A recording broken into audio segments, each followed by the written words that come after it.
Theory. ये theoretical parts है, छोटा सा पार्ट है कैपिटल स्ट्रक्चर का, इम्पोर्टेंट भी है। यहाँ स्टार्ट करेंगे capital structure theory. Capital structure theory. इस कैपिटल स्ट्रक्चर थ्योरी में आपको net income approach, net income approach, net operating income approach, traditional approach,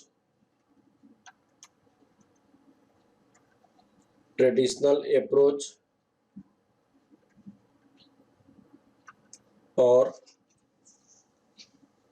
Modigliani Miller model study करनी है। मोदी गिलानी मिलर मॉडल, ये आपको स्टडी करनी है। Net income approach, net operating income approach, traditional approach, Modigliani Miller approach. यहाँ पे इस approaches के बेसिस पे हम स्टडी करते हैं कि value of form and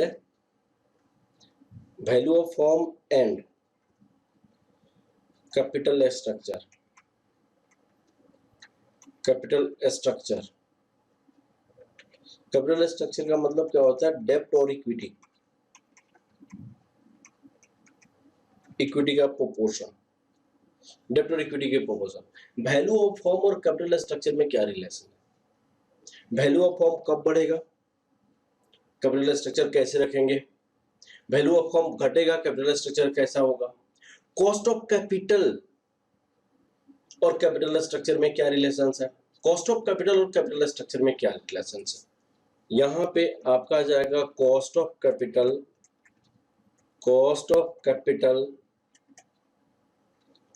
and capital structure. किस टाइप का रिलेशन है? इस रिलेशनशिप को हमें फाइंड आउट करना पड़ेगा। तो इस रिलेशनशिप में हमें एजम्पशंस होती है, कुछ एजम्पशंस हम मानते हैं, उस एजम्पशंस के बेस पे कुछ फॉर्मूला हम ड्राइव करते हैं। एजम्पशंस क्या होता है? सबसे पहला assumptions under this chapters, assumptions under this topic. हम इस टॉपिक पे एजम्पशंस क्या होता है, इन्होंने कहा कि there are two type of capital, two types of capital, दो टाइप के कैपिटल होता है। एक तो आपका डेब्ट कैपिटल होता है, डेब्ट कैपिटल, जिसपे हम इंटरेस्ट पेमेंट करते हैं। दूसरा हमारे पास इक्विटी कैपिटल होता है,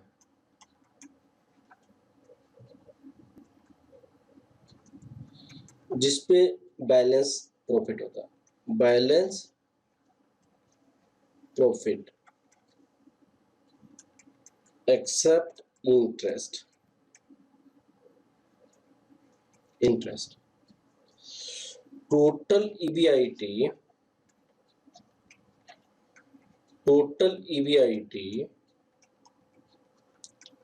is distributed in two parts.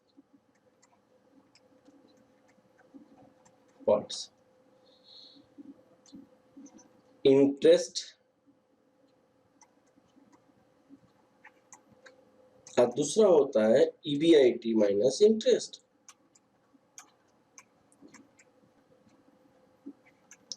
तो ये आपको डेब्ट होल्डर को मिलता है और ये आपको इक्विटी को मिलता है। अभी हम एजम्पशन लेते हैं नो टैक्स, नो टैक्स, कोई टैक्स नहीं होता। तो हमारा आपका वैल्यू ऑफ इक्विटी क्या होगा? वैल्यू ऑफ इक्विटी देखिए, value of equity,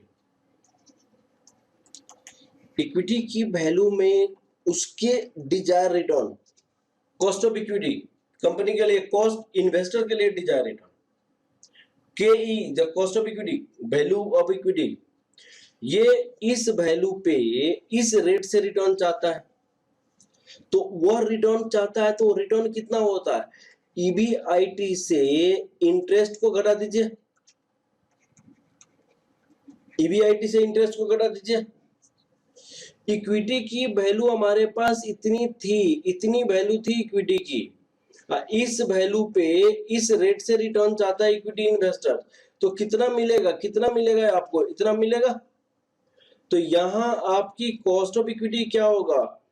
EBIT minus interest whole divided bye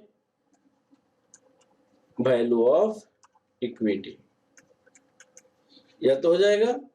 अब देखिए, कॉस्ट ऑफ इक्विटी हमें निकालनी है तो ये हो गया। अब आप सपोज करें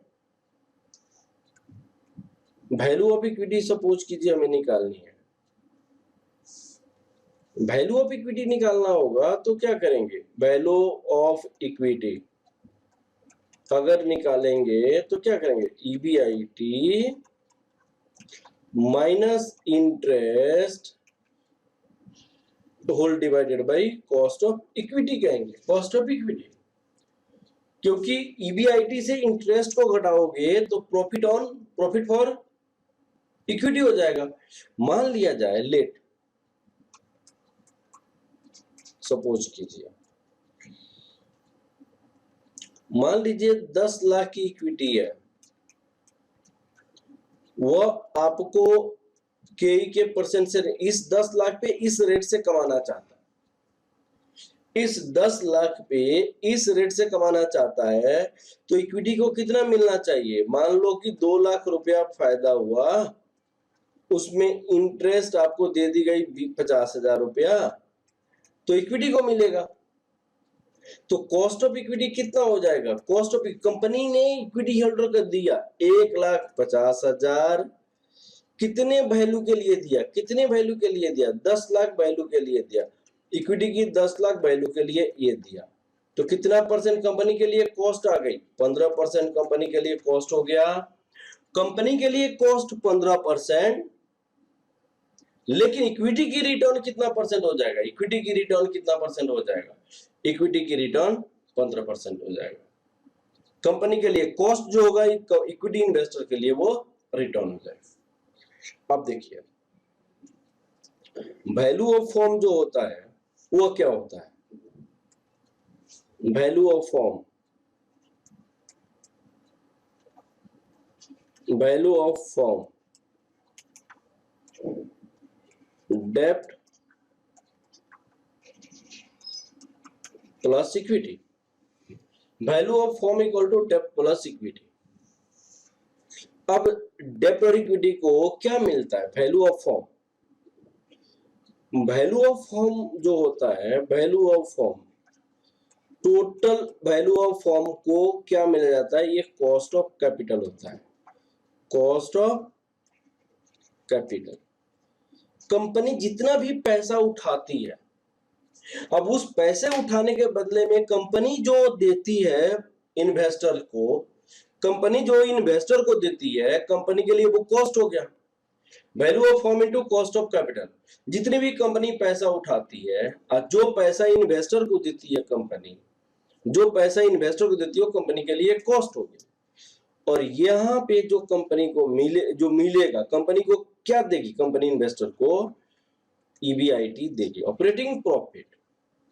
तो अगर वैल्यू ऑफ फॉर्म मुझे निकालना पड़े, value of firm that equal to EBIT Here it is the cost of capital.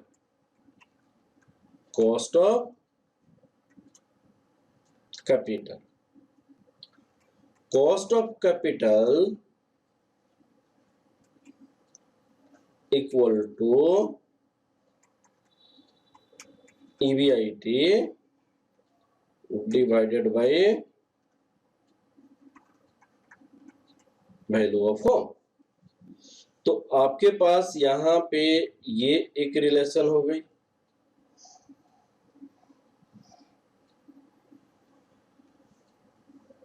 This is the one relation,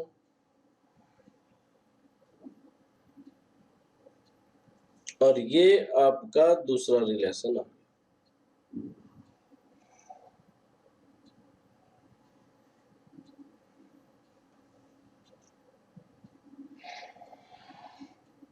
ये दूसरी रिलेशन आपके पास है। अब इसके बेस पे हम एक एक अप्रोचेस करके आपको डिस्कस करेंगे, उस अप्रोचेस को आप समझेंगे। सबसे पहला है तो net income approach. Net income approach. Net income approach. Net income approach. Net income approach. Net income approach होता क्या है? नेट इनकम अप्रोच प्लीज समझने की कोशिश करेंगे। यह नेट इनकम अप्रोच क्या होता है? ये कहता है कि कैपिटल स्ट्रक्चर डेब्ट इक्विटी की रेशियो की प्रोपोर्शन है और वैल्यू ऑफ द फर्म और कॉस्ट ऑफ कैपिटल में रिलेशन है। ये क्या कहता है? एजम्पशंस क्या होता है? इसका एजम्पशंस क्या होता है? सबसे पहले एजम्पशंस क्या होता है? इनकी एजम्पशंस होता है कॉस्ट ऑफ डेब्ट that equal to KD lower than cost of equity that equal to KE, ये लोअर होता है। दूसरी एजम्पशंस क्या होता है? देयर इज नो टैक्स, कोई टैक्स नहीं होता है। तीसरा एजम्पशंस क्या होता है?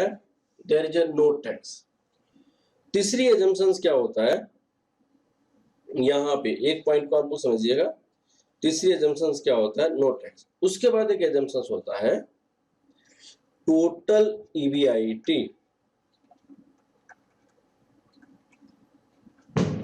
is distributed in debt interest and equity earning. Equity earning, EBIT minus interest, EBIT minus interest, ये होता है। Life of the project is infinity, project is infinity, life of project is infinity होता है। अब हमें इसको लिखिए, ये स्टेट्स क्या करता है? Net income approach states that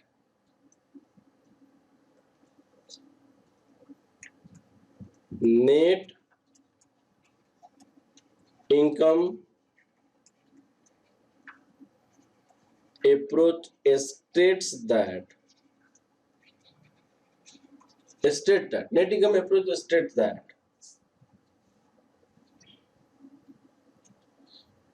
if the proportion of debt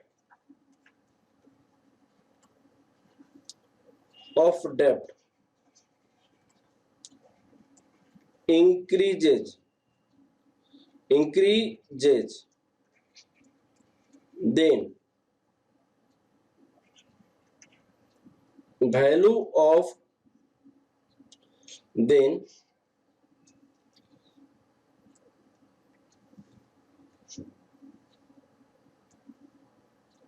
cost of capital decrease, cost of capital decrease, and overall value of firm that is equal to debt plus equity increases. Debt and equity increases. Net income approach states that if the proportion of debt increases, then cost of equity, cost of capital decrease and overall value of firm increases. Overall value of the form increases, ये वाली points आपको बता clear है। अब आप देखिए, आप यहां पे इन्होंने कहा कि डेप्ट की प्रोपोर्शन इंक्रीज करोगे, कॉस्ट ऑफ कैपिटल को मैंने से कॉस्ट ऑफ कैपिटल डिक्रीज करेगा, वैल्यू ऑफ फॉर्म इंक्रीज करेगा। डेप्ट की प्रोपोर्शन डिक्रीज करोगे, कॉस्ट ऑफ कैपिटल आपका इंक्रीज करेगा, वैल्यू ऑफ फॉर्म डिक्रीज करेगा। ग्राफिकली इसको कैसे रिप्रेजेंट किया जा रहा है, ऐसे यहां पे कॉस्ट ऑफ इक्विटी, ये कॉस्ट ऑफ इक्विटी है, ये कॉस्ट ऑफ डेप्ट है। इन्होंने कहा कि कॉस्ट ऑफ कैपिटल कैसे होता है, ऐसे होता है, ये कॉस्ट ऑफ कैपिटल होता है, this is your cost of capital. अब इसको मैं एक एग्जांपल देकर आपको समझाने की कोशिश करता हूं। I am giving one example, ये एग्जांपल को समझिए। Total capital required, total capital required rupees 10 lakh, 10 lakh. Cost of यहां पे रुपीज 10 लाख। इसके बाद हमारे पास आ जाता है cost of capital, cost of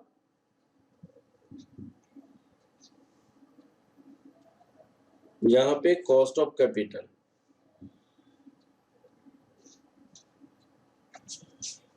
total capital required 10 lakh,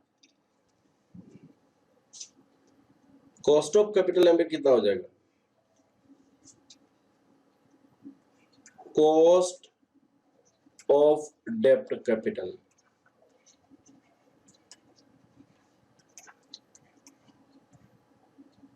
6%, cost of equity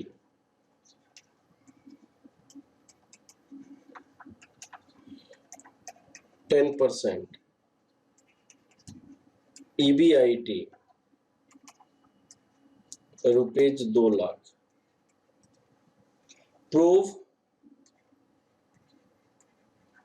the statement of net income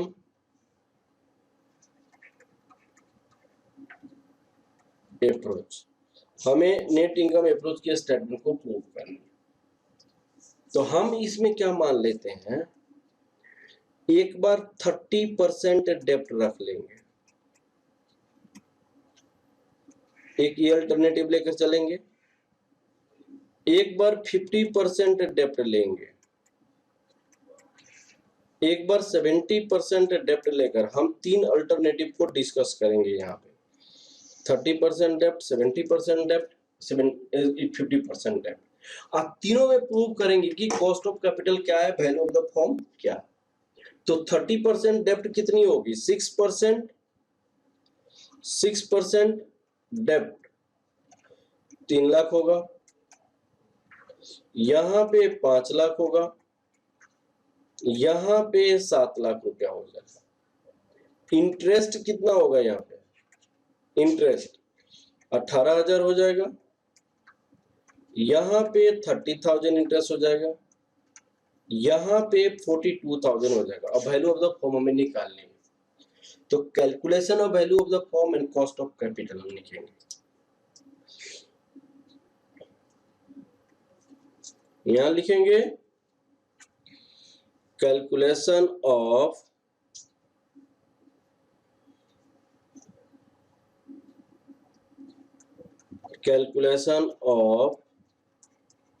value of form and cost of capital. Value of form and cost of capital निकालने हैं। 30% डेप्ट,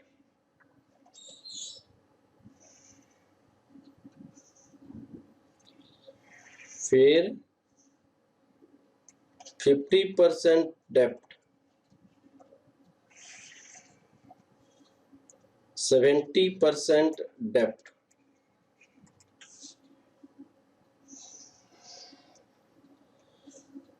EBIT हमारे पास कितनी है? EBIT, अब EBIT हमारे पास है 2 लाख रुपया, यहां 2 लाख रुपया, 2 लाख लेस इंटरेस्ट, ये 6% डेप्ट है, ये 3 लाख रुपया है, यहां पे 5 लाख रुपया है, यहां पे 7 लाख रुपया है। तो दिस इज ए। इंटरेस्ट 18,000, 30,000, यहां पे 42,000। अब देखिए अर्निंग फॉर इक्विटी हो जाएगा, यहाँ पे अर्निंग फॉर इक्विटी, ये इक्विटी के लिए अर्निंग, 2 इक्विटी के लिए अर्निंग कितना हो जाएगा हमारे पास?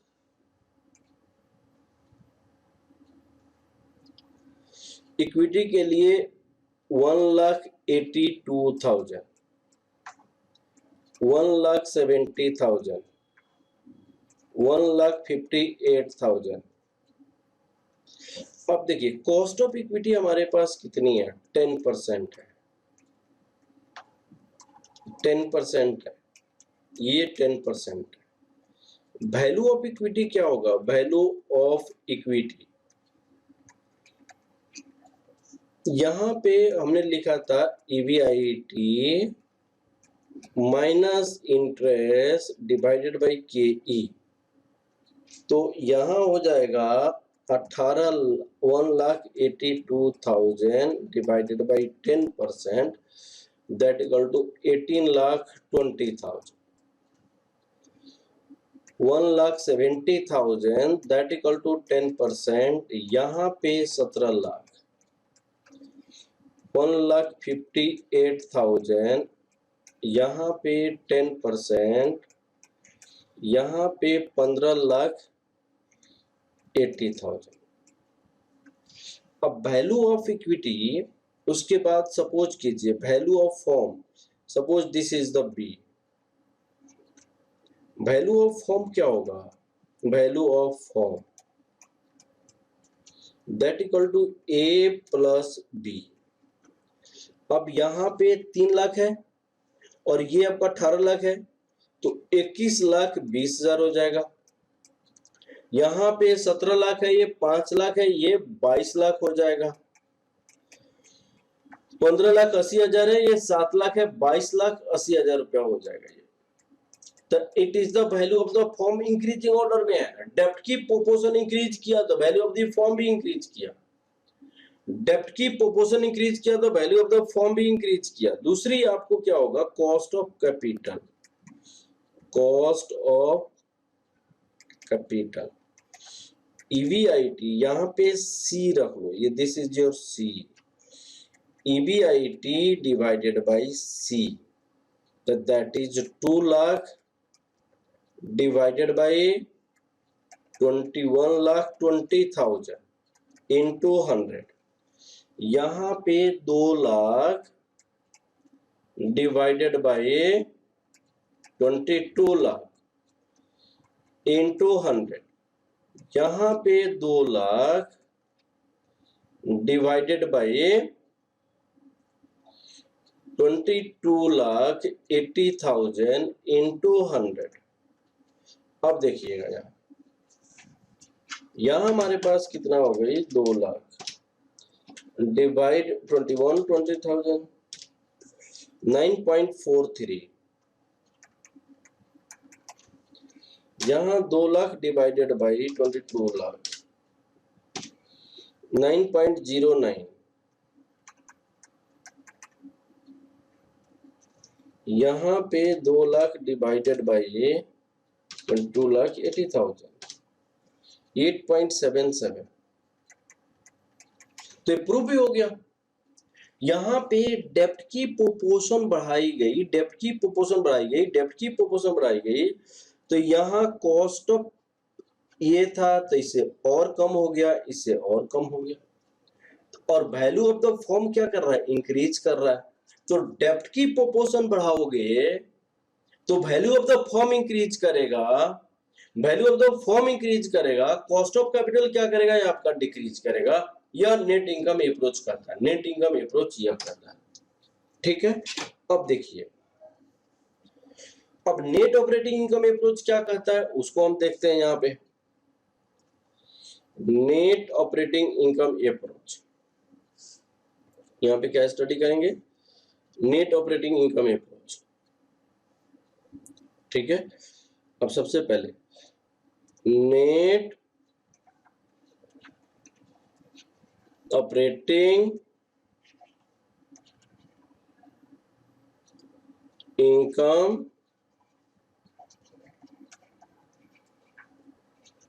Approach, net operating income approach में क्या कहेंगे, ये बात आपको दिमाग में रखनी है।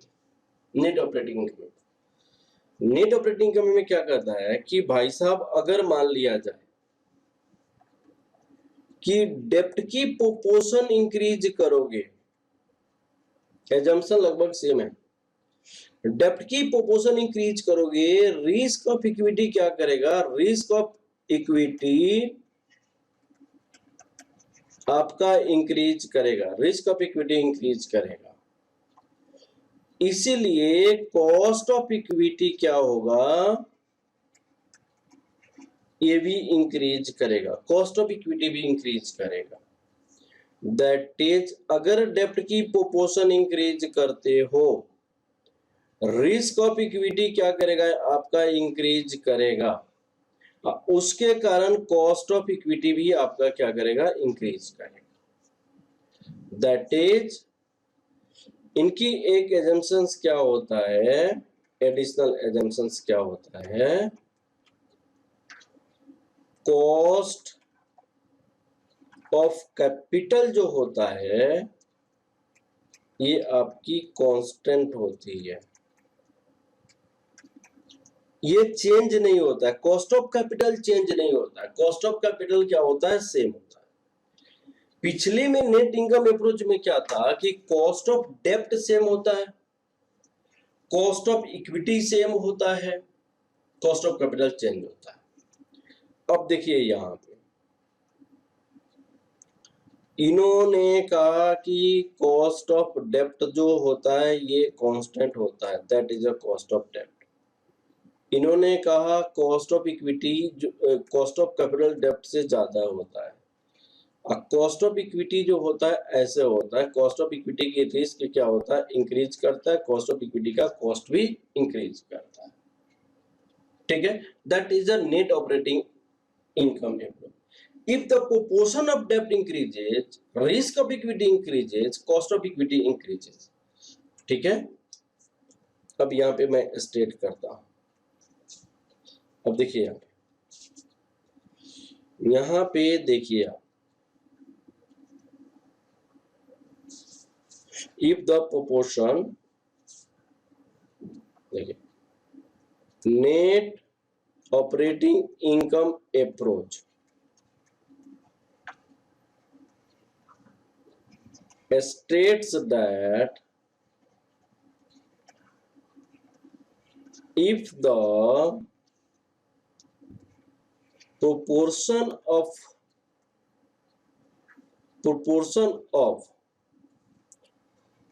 debt increases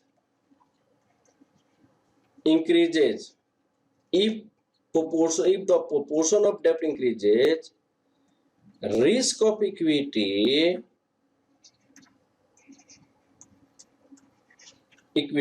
increases. Risk of equity increases. Therefore, cost of equity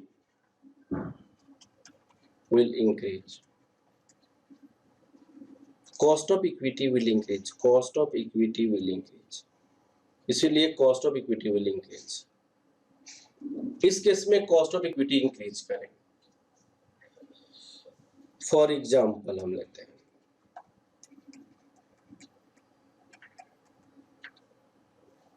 let us consider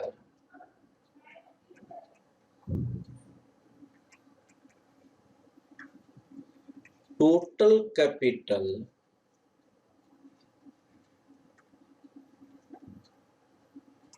required 10 lakh. यहां पे भी टोटल कैपिटल जो है वो 10 लाख है. टोटल कैपिटल रिक्वायर्ड 10 लाख है, यहां पे भी 10 लाख है. 10 लाख है.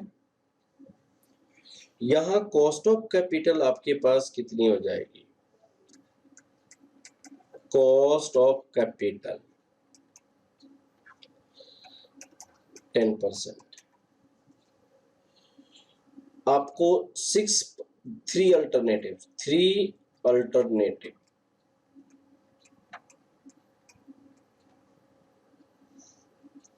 6% डेप्ट,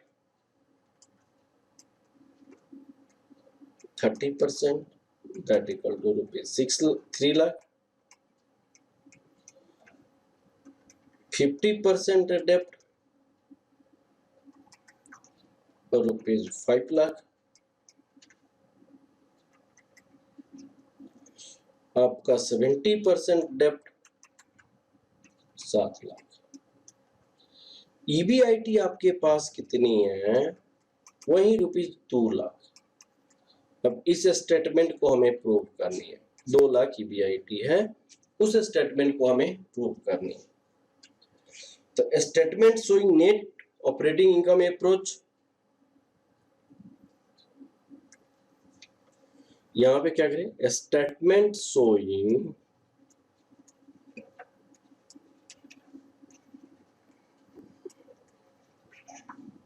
नेट ऑपरेटिंग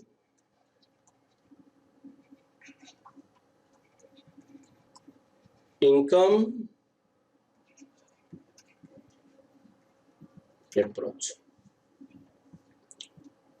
यहां हमारी first alternative 30% dept,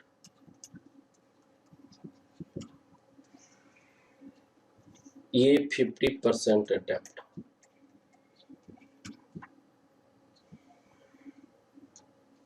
%70 dept.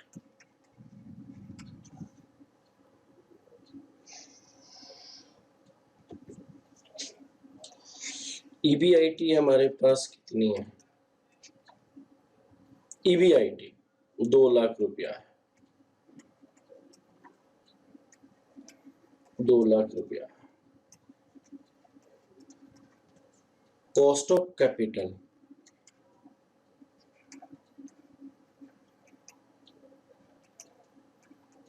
KO 10%. Cost of capital 10%. फिर वैल्यू ऑफ फॉर्म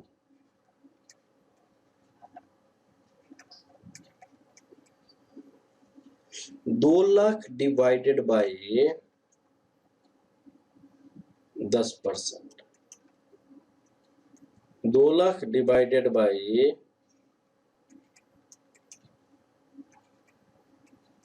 10%, तो ये हो जाएगा 20 लाख,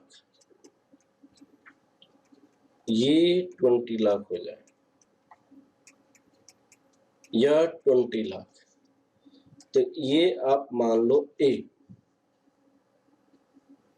ये, और यहां पे 3 लाख है, ये 5 लाख है, यहां पे ये 7 लाख रुपया है, ये मान लो बी। अब वैल्यू ऑफ इक्विटी क्या होगा? टोटल फॉर्म का वैल्यू ये है, तो वैल्यू ऑफ इक्विटी क्या होगा? Value of equity that is C. अब ये हो जाएगा A minus B, this equal to C. अब ए माइनस बी, तो यहां हो जाएगा 17 लाख, यहां हो जाएगा 15 लाख, और यहां पे हो जाएगा 13 लाख। कितना हो गया? ये हम अभी आप रहने देंगे। ईबीआईटी हमारे पास कितनी है? 2 लाख, 2 लाख, 2 लाख है, less interest at the rate of 6%, तो 18,000 हो जाएगा, ये आपको 30,000 हो जाएगा, और ये आपका 42,000 हो जाएगा। अब यहां क्या हो जाएगा? अर्निंग फॉर इक्विटी, ये हो जाएगा अर्निंग फॉर इक्विटी 1,82,000, 1,70,000, 1,58,000। अब कॉस्ट ऑफ इक्विटी क्या होगा? कॉस्ट ऑफ इक्विटी क्या होगा? कॉस्ट ऑफ इक्विटी होगा EBIT minus interest divided by value of equity into 100। तो भाई साहब ये 1,82,000 डिवाइडेड बाय 17 लाख इंटू 100, यहां पे आपका कितना हो जाएगा? 1,70,000 डिवाइडेड बाय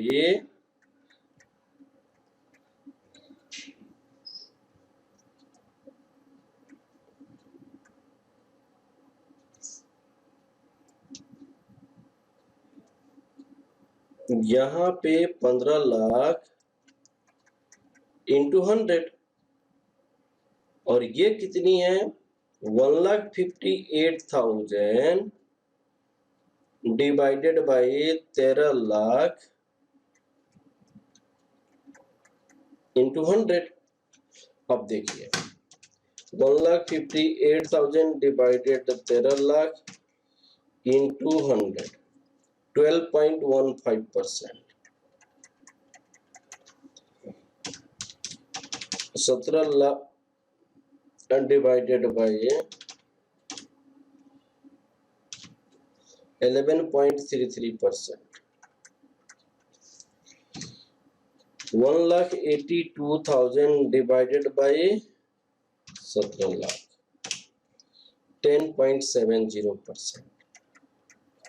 तो यहां डेप्ट की प्रोपोर्शन बढ़ा। हमने क्या देखा भाई साहब? डेप्ट की प्रोपोर्शन यहाँ पे जो था वो उस पे 10.7, फिर हमने डेप्ट 50% कर दिया 11, फिर डेप्ट 70% कर दिया 12। तो जैसे जैसे डेप्ट की प्रोपोर्शन हम बढ़ाएंगे, जैसे जैसे डेप्ट की प्रोपोर्शन बढ़ाएंगे, हमारी कॉस्ट ऑफ इक्विटी इंक्रीज करेगा, कॉस्ट ऑफ इक्विटी क्या करेगा, इंक्रीज करेगा। डेप्ट की प्रोपोर्शन बढ़ाओगे तो कॉस्ट ऑफ इक्विटी हमारा क्या करेगा, इंक्रीज करेगा। ये वाला पॉइंट आपके माइंड में होने चाहिए, कॉस्ट ऑफ इक्विटी इंक्रीज करेगा। फिर एक होता है traditional approach,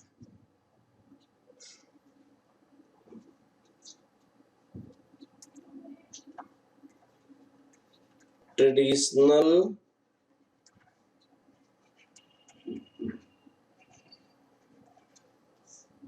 approach. What is the traditional approach?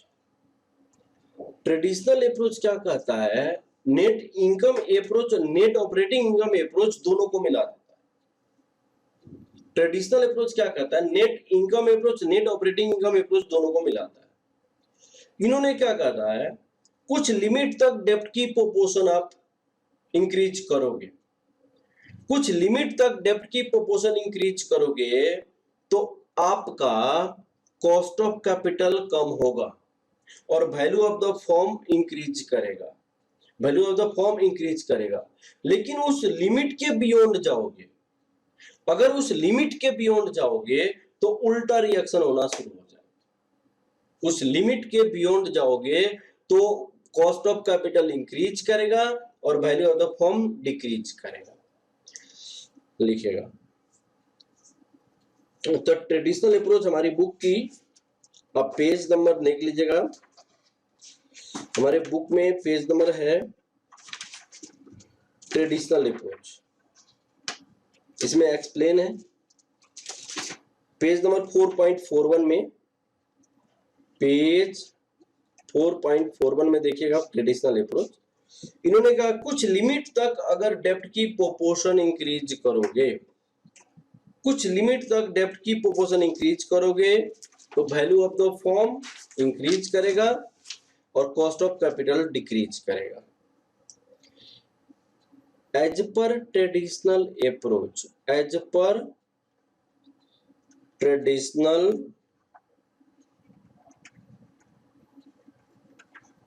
Approach, organization should take judicious, take logical decision,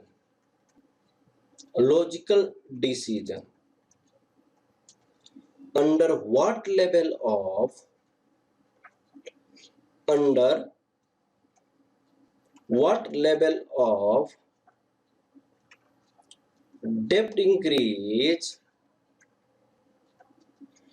the value of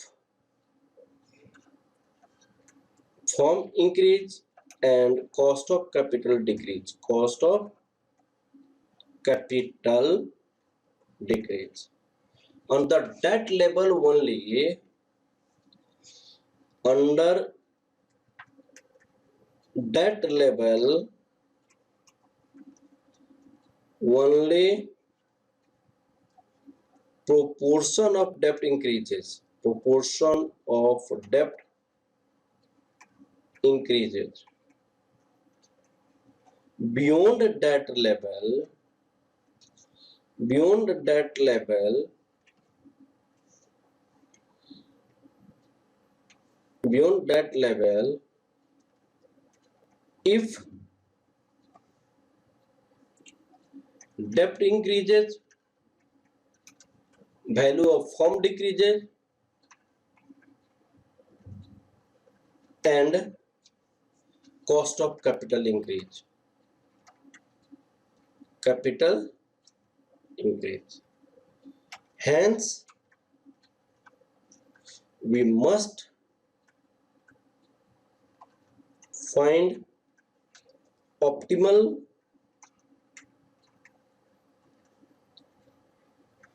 capital structure at which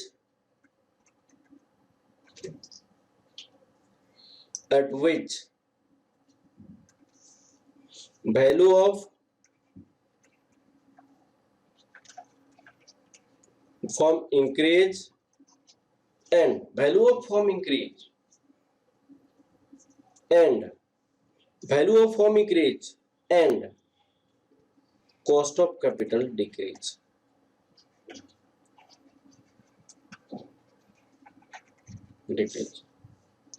ये आपको जानना जरूरी है, ये जानना जरूरी है। अब इसके लिए ग्राफिकली हम रिप्रेजेंट करते हैं। यहाँ पे क्या होता है, एक ऐसी कैपिटल स्ट्रक्चर लिया जाता है, एक ऐसी कैपिटल स्ट्रक्चर लिया जाता है, एक ऐसी कैपिटल स्ट्रक्चर लिया जाता है। आप लोग फिगर थोड़ा अच्छे से बना लेना। इसको कहते हैं optimal capital structure, optimal capital structure. This is said to be optimal capital structure. This is the optimal capital structure, इसको कहा जाता है। This is the optimal capital structure. ठीक है, अब हम आगे की ओर बढ़ते हैं। मोस्ट इंपॉर्टेंट टॉपिक अब स्टार्ट करने जा रहे हैं। हमारे बुक में सॉल्यूशन है, प्रैक्टिकल है, वो देख लेना। Modigliani Miller approach, that is the most important approach. Modigliani Miller approach, Modigliani Miller approach.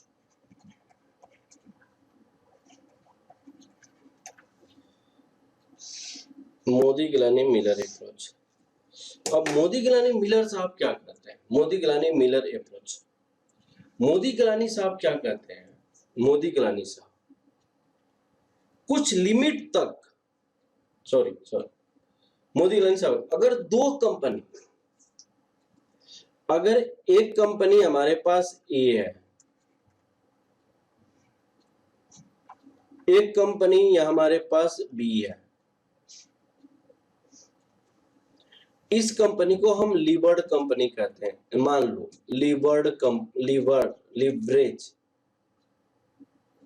Leverage company, that equal to levered company. यहां अनलीवर्ड कंपनी, लीवर्ड कंपनी का मतलब ऐसा होता है जिसमें डेब्ट भी हो और इक्विटी भी हो, और इसका मतलब 100% इक्विटी हो, जिसमें 100% इक्विटी हो। अनलीवर्ड का मतलब 100% इक्विटी। दो कंपनी ऐसा हर एक एंगल में सेम है, हर एक एंगल में दोनों सेम है, लेकिन डिफरेंसेस क्या है? बाकी हर एक एंगल में सेम है, दोनों की अर्निंग सेम है, दोनों की कॉस्ट ऑफ आपका रिटर्न सेम है, हर एक एंगल से सेम है। सिर्फ डिफरेंस क्या है?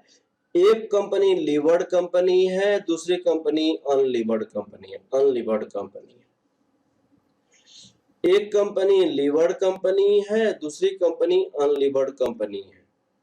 तो उस केस में क्या होता है कि जिस कंपनी की वैल्यू ज्यादा होगी, जिस कंपनी की वैल्यू ज्यादा होगा, जनरली डेब्ट वाले का वैल्यू ज्यादा होता है, वो अपना शेयर, डिबेंचर वाला अपना शेयर को क्या करेगा? इक्विटी क्या करेगा? सेल करेगा, और इसके सेल करके इसको क्या करेगा? बाई करेगा। ये ऐसे करने से उनको एक आर्बिट्रेज प्रॉफिट होगा,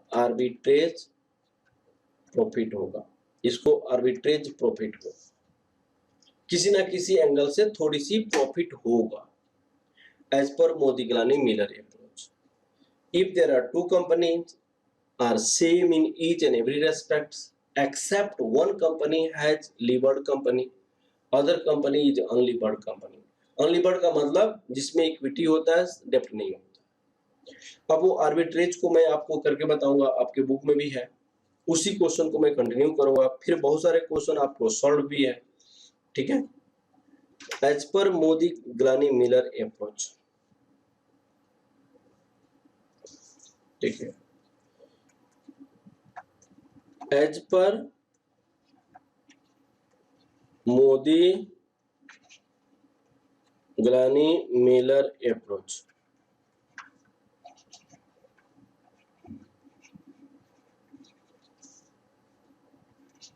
if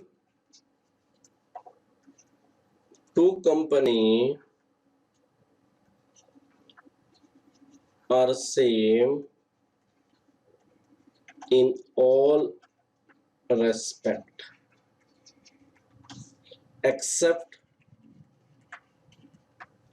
their except one is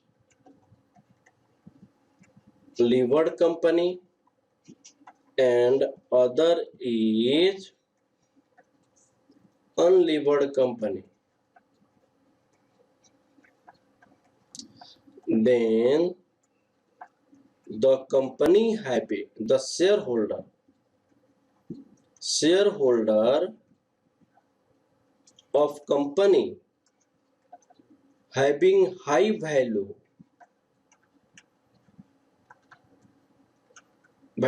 will sell the stock and purchase the stock of lower value stock. In this case, there is arbitrage opportunity.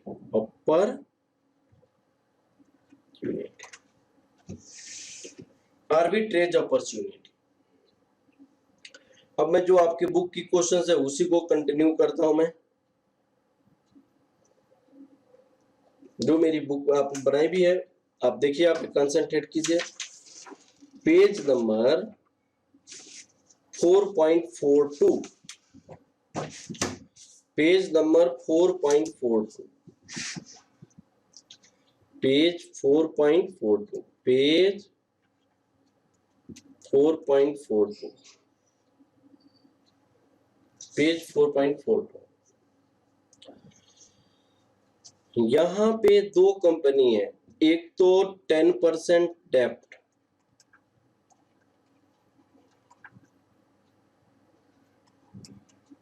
$30 lakh है,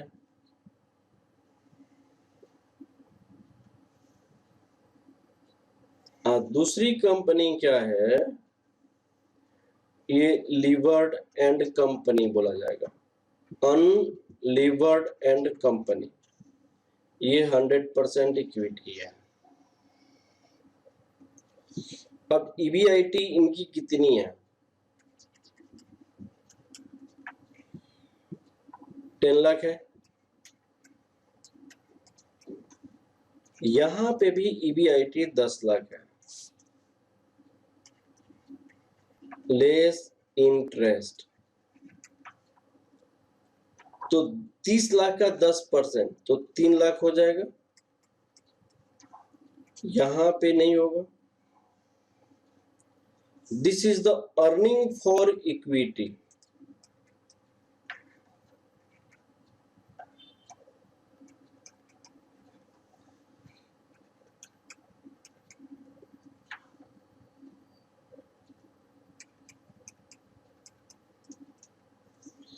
अब देखिए यहां पे कॉस्ट ऑफ इक्विटी दोनों में सेम है, that equal to 20% cost of equity यहां पे है, यहां पे 20%। वैल्यू ऑफ इक्विटी 7 लाख को 20% से डिवाइड करोगे, ये 10 लाख को 20% से डिवाइड करोगे तो ये हो जाएगा 35 लाख। अब ये हो जाएगा 50 लाख, सिंपल है। अब आप देखिए यहाँ पे वैल्यू ऑफ फॉर्म,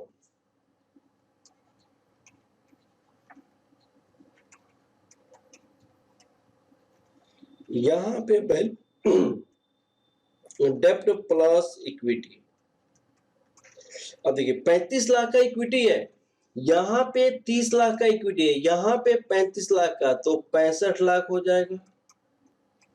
यहां पे डेप्ट है नहीं, यहां पे 50 लाख हो जाएगा। तो इसको कहेंगे ओवर वैल्यू, ओवर वैल्यू।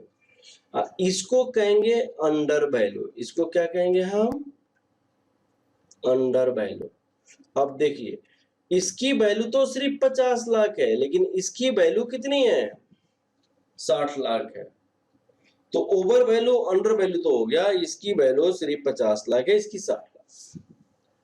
तो आपको मोदी गिलानी साहब क्या कहते हैं, मोदी गिलानी साहब क्या कहते हैं कि इस कंपनी के शेयर होल्डर अपने शेयर को बेचेगा,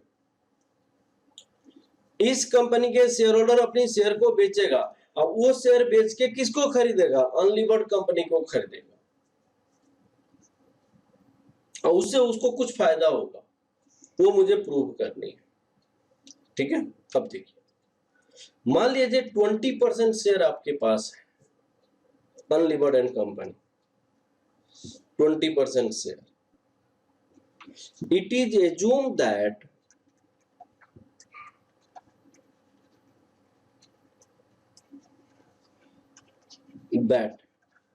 Mr. X has 20% equity share, 20% equity of Leeward and Company, Leeward and Company। उसने क्या किया, सेल किया, सोल्ड 20% ऑफ।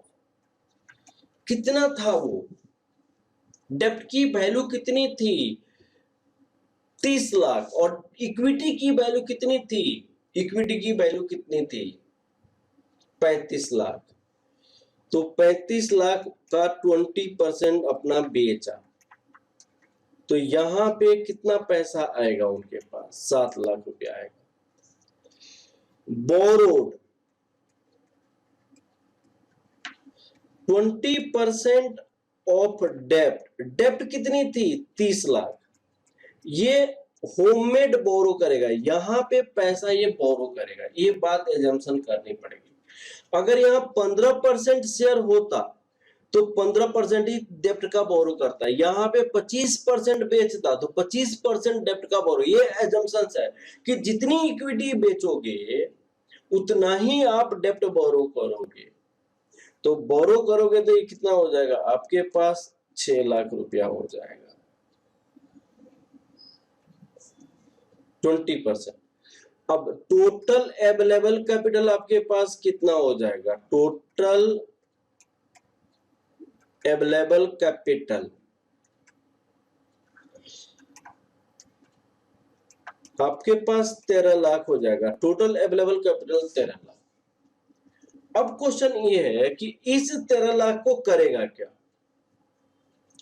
तो हमने क्या देखा था कि इस 13 लाख से जिसकी वैल्यू कम होगा उसको खरीदेगा, 50 लाख वाली वैल्यू को खरीदेगा, by 20% stock of unlevered and company. Unlevered and company का 20% स्टॉक खरीदोगे तो वो कितना था आपका, 50 लाख का था। तो 20% ऑफ 50 लाख, तो ये 10 लाख हो गया।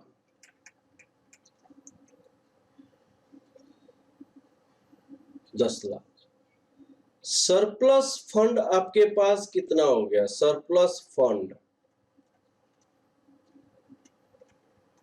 which is used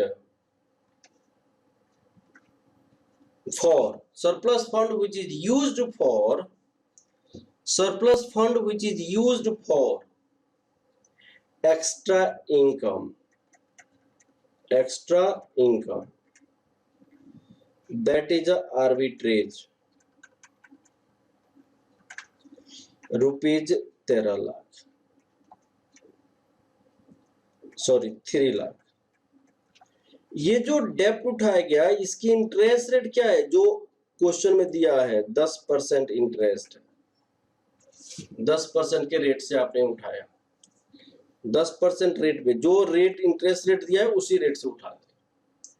अब क्वेश्चन ये है कि इस 3 लाख का तब तो बेनिफिट है, इस 3 लाख का तब तो बेनिफिट है जबकि आप पहले इक्विटी शेयर से जितना कमाते थे उतना ही डिबेंचर को इंटरेस्ट देने के बाद यहां पे भी आप उतना ही कमाओगे। पहले जितना कमाते थे उतना ही डिबेंचर को देने के बाद आपको जितना कमाते थे उतना ही कमाओगे, तब तो ये 3 लाख का बेनिफिट है, अदरवाइज 3 लाख का कोई बेनिफिट नहीं है। उसको हम देखेंगे, जैसे देखिएगा यहां इक्विटी का अर्निंग कितनी थी, 7 लाख रुपया था, यहां पे इक्विटी की अर्निंग कितनी थी, 10 लाख रुपया था, तो इसका 20% कितना होगा, इसका 20% कितना होगा। लेकिन इसका 20% खरीदने के लिए आपने डेप्ट से भी तो पैसा उठाया है, आपने डेप्ट से भी तो पैसा उठाया है, तो डेप्ट का इंटरेस्ट भी पेमेंट करोगे। तो अर्निंग फॉर इक्विटी एक में 7 लाख है और एक में आपको 10 लाख है। लिखिए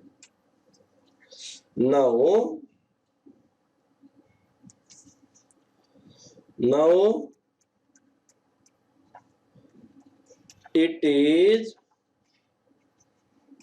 proving the earning for 20% equity share in both company is same। अब लीवर्ड एंड कंपनी, यहां पे unlevered and company,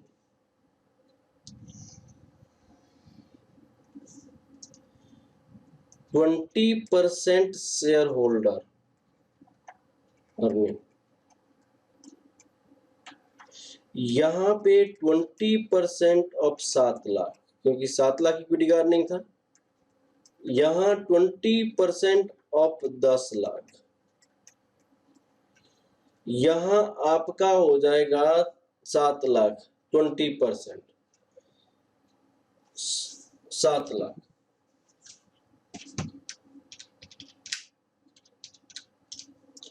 $1,40,000,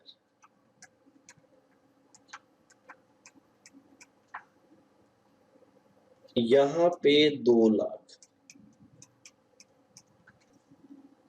less interest. Sir आपने 6 लाख रुपया लोन लिया हुआ है 10% पे, यहां पे आपके पास कोई लोन नहीं था, इसका 20% खरीदने के लिए 6 लाख रुपया लोन लिया, 10% 60,000, net income of 20% share holder, net income of 20% share holder, 1,40,000 यहां पे भी है और 1,40,000 यहां पे भी है, तो 1,40,000 1,40,000 इनकम। तो चाहे आप लिवर्ड एंड कंपनी का 20% हो चाहे अनलिवर्ड एंड कंपनी का 20% हो, दोनों में इनकम तो आपका 1,40,000 1,40,000 ही है। लेकिन आपके पास लीवर्ड का बेच के, लीवर्ड को बेच के अनलिवर्ड को खरीदा तो इतना सरप्लस, 3 लाख रुपया सरप्लस है। लीवर को बेच के अनलीवर्ड जब खरीदा तो 3 लाख रुपया आपका सरप्लस है, उस पैसे को आपने कहीं पे इन्वेस्ट किया और उस पैसे को इन्वेस्ट करके कुछ एक्स्ट्रा पैसा कमाया और वह एक्स्ट्रा कमाने के कारण आपका क्या हो गया, वही आर्बिट्रेज हो गया।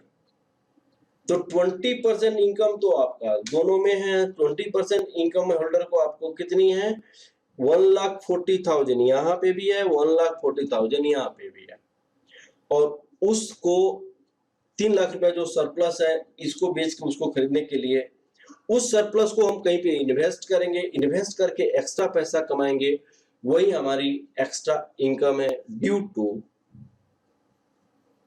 आर्बिट्रेज, वो हम पैसा कमाएंगे। ठीक है बेटा, यह क्वेश्चंस है, दिस इज गुड क्वेश्चंस, और ये कैपिटल स्ट्रक्चर थ्योरी या थ्योरेटिकल है। इस मोदी ग्रानी वाला क्वेश्चन जो है 2-3 बार पूछ चुका है, 2-3 क्वेश्चन आपके बुक में दिया हुआ है जिसको मैंने सॉल्व भी किया हुआ है, वो प्लीज आप लोग बनाइएगा। एक और क्वेश्चन इसका बहुत अच्छा है जो आपकी बुक में है, क्वेश्चन नंबर 59 है जो मैंने सॉल्व किया हुआ है, question number 59, please do this question. Question number 61 है जो आप लोग खुद कर लेंगे, और भी इस टाइप की क्वेश्चंस होगा आप लोग बनाइएगा।